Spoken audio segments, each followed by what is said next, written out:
Olá, pessoas maravilhosas! Aqui, Drick Star, professora graduadíssima e drag queen. Hoje, com muito carinho, eu aceitei o convite para ser repórter. Agradeço à Secretaria Municipal da Cultura de Cafelândia por essa incrível oportunidade. E é engraçado, para não dizer outra coisa, que eu, uma drag queen, estou numa sala de aula. É isso mesmo, porque sou uma educadora, contrariando aquelas pessoas mal amadas que esperavam me ver em boates ou casas noturnas. Coitados!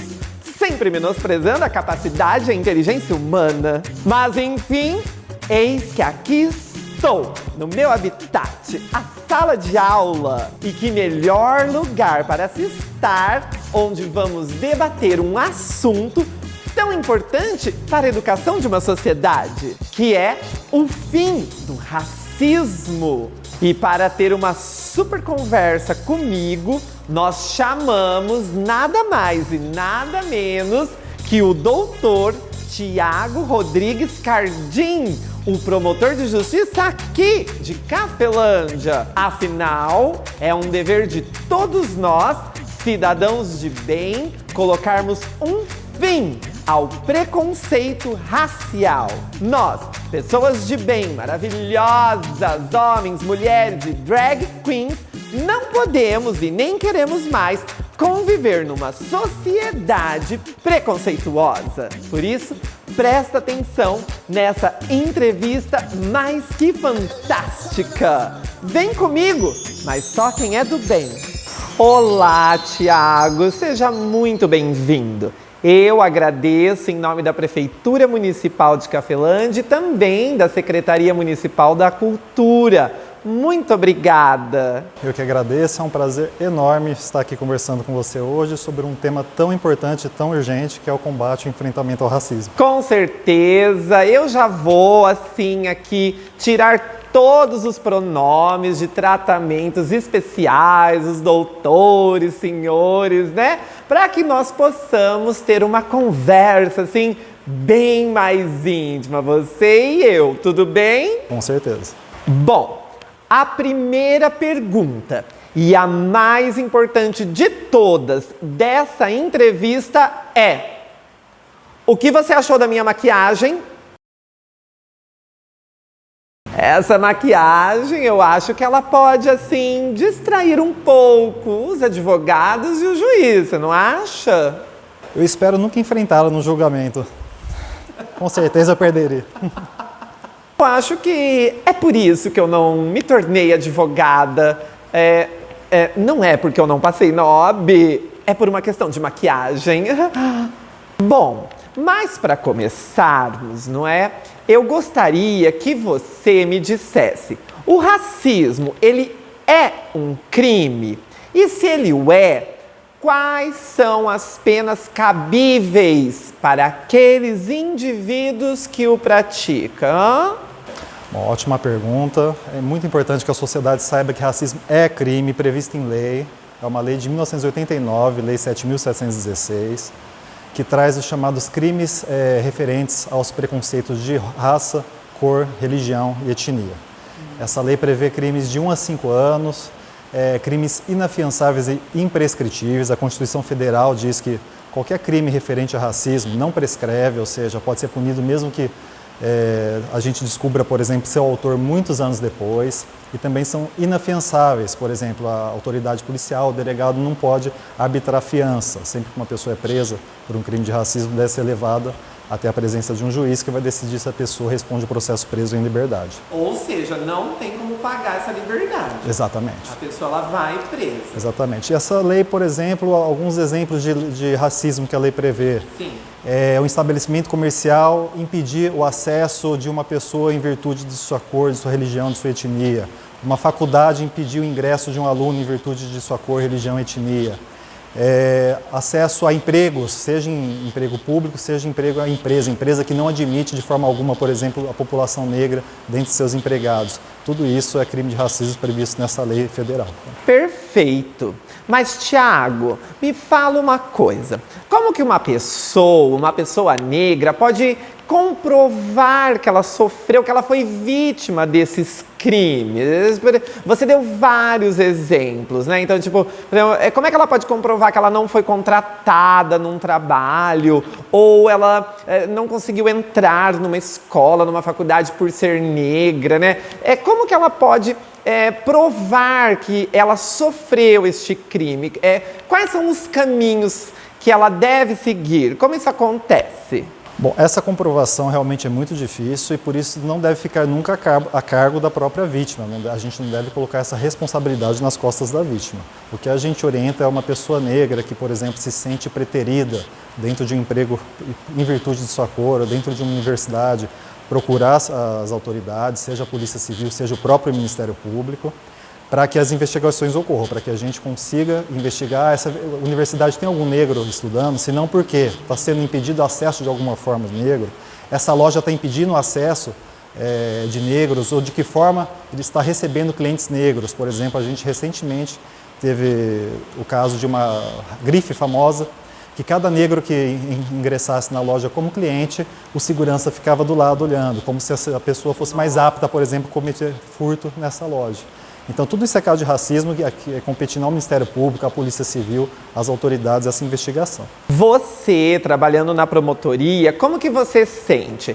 As pessoas negras, elas fazem bastante denúncias, elas praticam este direito, né, de procurarem a justiça? Ou você acha que ainda não, por serem tão perseguidas, por se sentirem tão mal, coagidas mesmo dentro da nossa sociedade, elas acabam assim nem denunciando o crime de discriminação racial? Como que você sente isso? Sim, infelizmente é subnotificado, seja porque a vítima está em uma situação já de fragilidade emocional, psíquica, natural, seja porque por muitos anos a gente sabe o que ocorre no país, que ao buscar ajuda estatal ela novamente é vítima de uma má atuação, ela não tem o apoio necessário do Estado, seja o Estado juiz, o Estado promotor, o Estado representado por uma autoridade policial, ela não se sente acolhida buscando ajuda no poder público.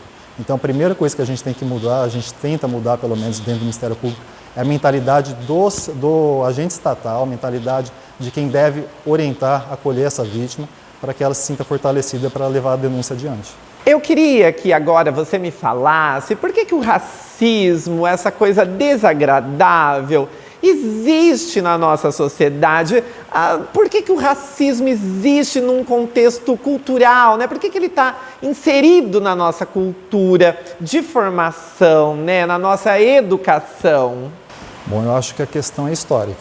O Brasil, como a gente conhece, nosso país hoje, ele é fundado com base na escravidão, inicialmente dos povos originários, da população indígena, ainda nos primórdios do Brasil colônia, posteriormente da população negra.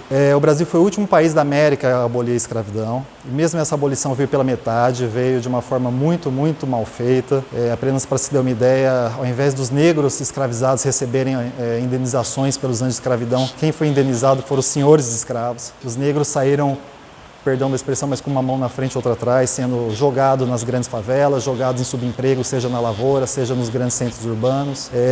Mesmo a narrativa histórica, hoje a gente, por exemplo, sempre lembra quando a gente pensa na abolição da escravidão, a gente lembra da figura de uma princesa branca, elitista, e ninguém quase comemora os verdadeiros líderes negros que lutaram contra a escravidão. Pelo menos na minha geração foi criada estudando tudo que aconteceu desde a época do século XII, XIII na Europa, e a gente não aprendia, por exemplo, nada do que aconteceu no continente africano. Hoje ainda há uma lei federal desde 2003 que prevê que todos os estabelecimentos de ensino, públicos ou privados, ensino médio e fundamental, devem obrigatoriamente tratar de cultura e tratar de história afro-brasileira, mas então, por exemplo, a gente não sabe até que ponto que essa lei está efetivamente sendo cumprida, os negros sendo relegados a subempregos, os negros sendo relegados à maior taxa de analfabetismo, taxa de mortalidade infantil mais alta do que a população branca, em contraponto, a taxa de jovens universitários menores do que a população branca, etc. E isso vai se arraigando na nossa cultura. Muitas vezes a gente vive uma falsa democracia racial, a gente escuta de uma forma muito absurda que o Brasil é uma democracia racial, o paraíso da miscigenação, quando não é verdade. Quando hoje uma pessoa branca, ao nascer, tem muito mais perspectiva, mais chance de ascender financeiramente, socialmente, do que uma pessoa negra, infelizmente. Nesse sentido, você acredita que as cotas para pessoas, indivíduos negros, é importante? Com certeza, é uma política afirmativa de suma importância nessa reparação de injustiças históricas em relação à população negra. Só para citar exemplo, meu exemplo pessoal. Sim.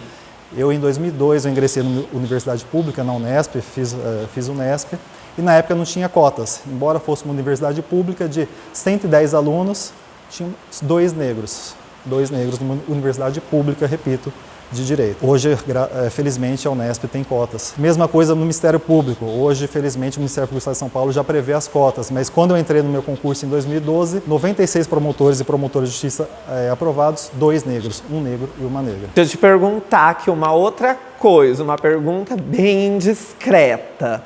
Bom, se um juiz ou um advogado, seja de defesa ou também de acusação, se ele é uma pessoa que tem um pensamento racista, como que ele faz para diferenciar isso na hora de um julgamento, na hora da defesa de um cliente, né? Como que isso interfere no processo judicial, o racismo daquela pessoa? Pesquisas sérias dentro do meio jurídico, apontando, por exemplo, que se uma pessoa negra ela tem muito mais chances maiores de sair presa de uma audiência de custódia do que uma pessoa branca.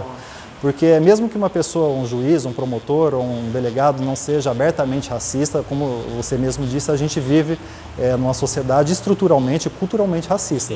Então, muitas vezes, de forma até imperceptível, aquele operador do direito pode olhar para uma pessoa negra e, de forma inconsciente, tender a, por exemplo, colocar mais pessoas negras, condenar a crimes de prisão mesmo, colocar atrás das grades, do que uma pessoa branca que comete exatamente o mesmo crime. A gente, no último censo do país, 54% da população se autodeclarou preto ou pardo, ou seja, negro. 64% da população carcerária é preto ou pardo. É mais da metade.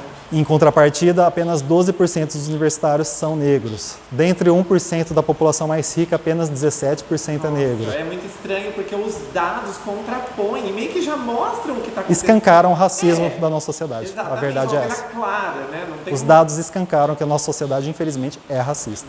Estamos aqui em Cafelândia, uma típica cidade do interior de São Paulo, como tantas outras cidadezinhas vizinhas, não é mesmo? E o estado de São Paulo, perto dos outros estados do Brasil, é um estado que pode ser considerado rico, não é? Sim.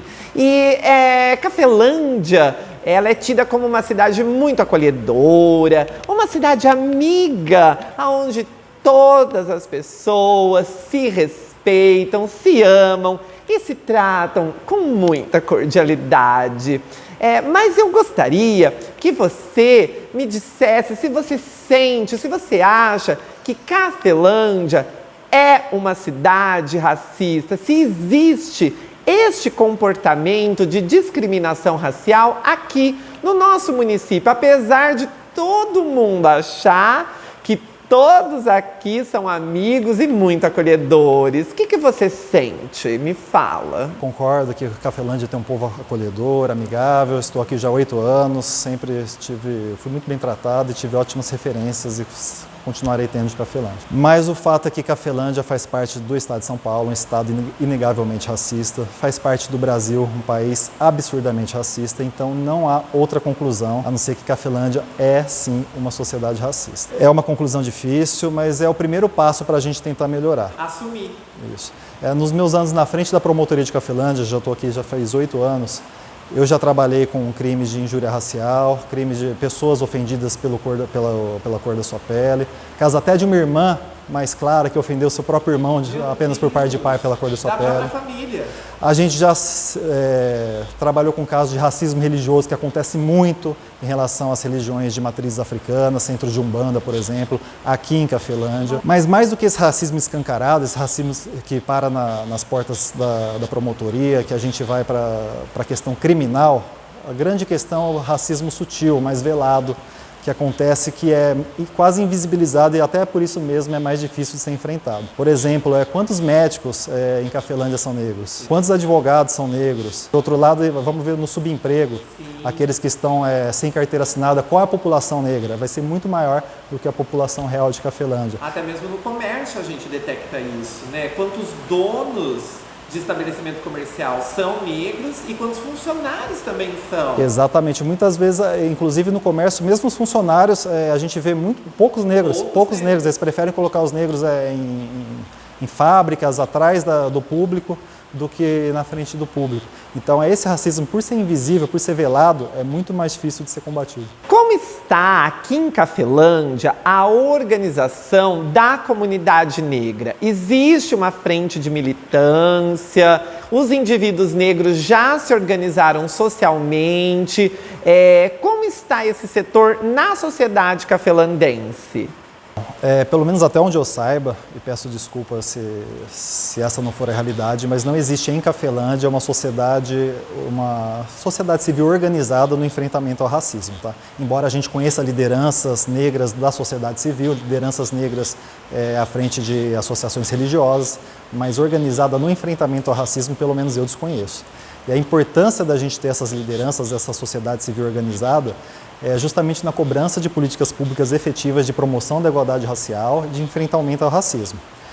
Por exemplo, dentro do Ministério Público eu faço parte de uma rede de enfrentamento ao racismo que existe desde 2020, desde o ano passado, que a gente trabalha com vários temas como racismo institucional, cotas, como racismo religioso, e dentre esses temas tem o que a gente tem chamado de cidades antirracistas, ou seja, o Ministério Público busca fomentar a criação e o fortalecimento, por exemplo, de conselhos municipais de promoção da igualdade racial, de planos municipais de enfrentamento ao racismo, de criação dentro do Poder Executivo de uma secretaria ou de um órgão que possa receber denúncias de intolerância, de discriminação racial, etc. Mas o problema, nem é um problema, mas o que tem que ser deixado claro é que o protagonismo dessa luta não deve nem pode ficar, seja com o Ministério Público, seja com qualquer agente estatal.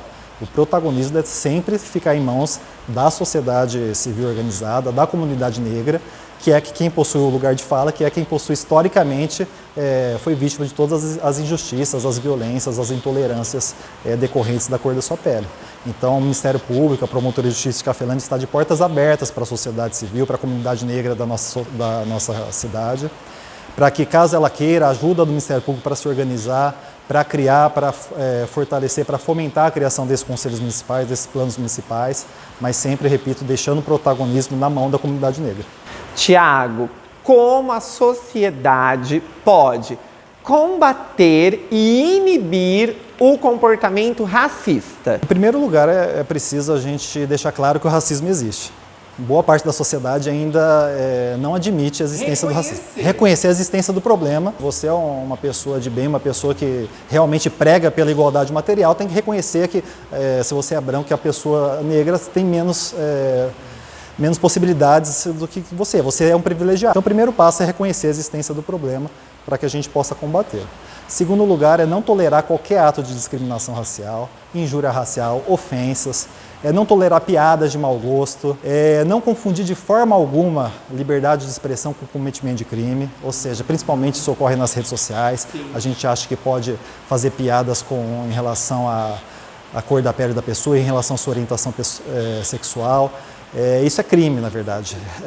Uma coisa é liberdade de expressão, outra coisa é cometer crime. E crime deve ser combatido, não tolerado, não incentivado. E por último, a gente deve ter, principalmente os que não são negros como eu, deve acatar e dar total apoio às reivindicações da comunidade negra, dos seus anseios, a sua luta por direitos iguais. Tiago, para a gente finalizar essa entrevista maravilhosa, eu gostaria que você deixasse um recado especial para toda a comunidade negra cafelandense e também de toda a região, principalmente para os jovens negros que estão aqui sonhando, lutando, tentando trabalhar para realizar seus sonhos. O que você gostaria de dizer para todas essas pessoas? Meu desejo não me sai da cabeça Martin Luther King. Então eu vou parafrasear Martin Luther King. Meu desejo é que meus filhos cresçam numa sociedade, num país, em que um dia eles sejam julgados não pela cor da sua pele, não pela sua condição social, não pela sua orientação sexual, mas apenas e exclusivamente pelo conteúdo do seu caráter. É isso. Aê, Tiago, muito obrigada pela sua presença. Eu te agradeço em nome de toda a Cafelândia, da Prefeitura Municipal e também da Secretaria da Cultura pela sua presença aqui, por poder nos conceder essa entrevista, viu? Lhe agradeço também pelo seu tempo e pelo trabalho maravilhoso que você desenvolve no seu dia a dia lá no fórum. E eu lhe digo mais, eu sei que esse nosso diálogo, esse bate-papo só é possível porque a nossa sociedade já se desenvolveu. A bem da verdade é que para nós estarmos aqui hoje, você e eu, dialogando, é porque muitos paradigmas já foram quebrados, não é mesmo? Com certeza, esse diálogo só está ocorrendo porque já houve derramamento de sangue real e metafórico de muita gente para que a gente evoluísse enquanto sociedade para ter esse diálogo hoje. Lembrando que o Dia da Consciência Negra aí já está chegando, dia 20, então espero que toda a comunidade de Cafelândia pense, reflita sobre esse dia, sobre essa semana e sobre o que a gente espera daqui para frente na nossa comunidade. É isso, muito obrigado.